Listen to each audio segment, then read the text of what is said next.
In the past 24 hours, Russian attacks on Ukraine have killed at least 9 people and injured 53. Thousands of demonstrators have turned out in the streets of Belém, Brazil, where the UN climate talks are being held to demand urgent action on the climate crisis. At least 9 people have been killed and 53 have been injured over the past 24 hours by Russian strikes in Ukraine, according to regional authorities. Russian attacks on Ukraine continued from Friday into Saturday, launching 3 ballistic missiles as well as 135 different strike drones, including Shaheeds. Ukraine's armed forces said 2 of the ballistic missiles and 91 of the drones were either shot down or jammed. Meanwhile, Ukraine's defense forces confirmed attacks on an oil refinery in the Russian city of Ryazan, a radar in Russian-occupied Crimea, a military train in the Zaporizhia Oblast, and a cluster of Russian troops near the city of Volchansk in the region of Kharkiv. On Friday, Russia launched a massive attack on Ukraine using 430 drones and 18 missiles, according to Ukrainian President Volodymyr Zelensky. 7 people were killed in Kyiv and at least 36 were injured.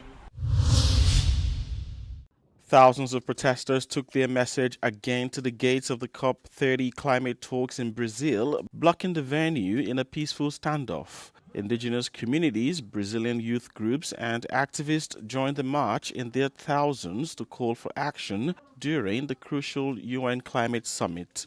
Speaking about the effects of climate change in their home countries, activists advocated for youth representation in the UN negotiations.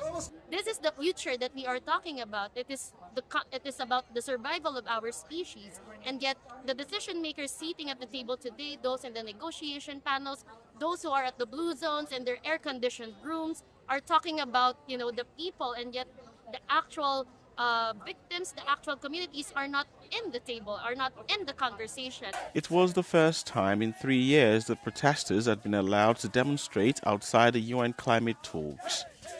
The demonstrations, which have been disrupting the talks, come in a conference that organizers have promoted as empowering and celebrating native peoples.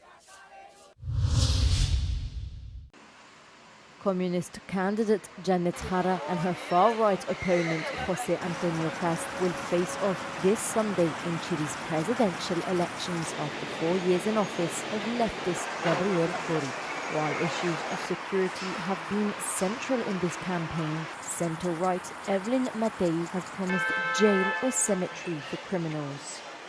Voy a votar por Cast porque creo que él va a solucionar los problemas de este país que ya nos tienen agobiados. Realmente no puede salir porque te encuentras con mucha delincuencia. Yo creo que él va a arreglar todas esas cosas. Yo voto por Janet Jara porque considero que es la persona que está más aterrizada a las necesidades del pueblo, porque yo sí me considero una persona radical y porque considero que es necesario avanzar en los derechos del mundo moderno, en los valores que tiene el mundo moderno.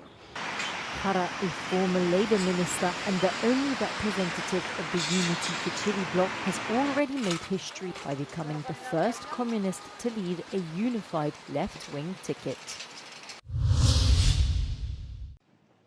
Pope Leo welcomed representatives from the movie industry to the Vatican on Saturday. The pontiff wishes to open dialogue with the world of cinema, seeing artistic creativity as a way to support the Church's mission and promote human values. The Pope welcomed celebrities such as Kate Blanchett, Monica Bellucci, Stefania Sandrelli and Greta Gerwig. At the end of the Mass, those present greeted the Pope and some brought him gifts like Spike Lee, who handed him a basketball jersey. Pope Leo affirmed that cinema is more than just moving pictures because it sets hope in motion, adding that cinema must not be afraid of confronting the wounds of the world, such as violence, poverty, exile, loneliness or addictions.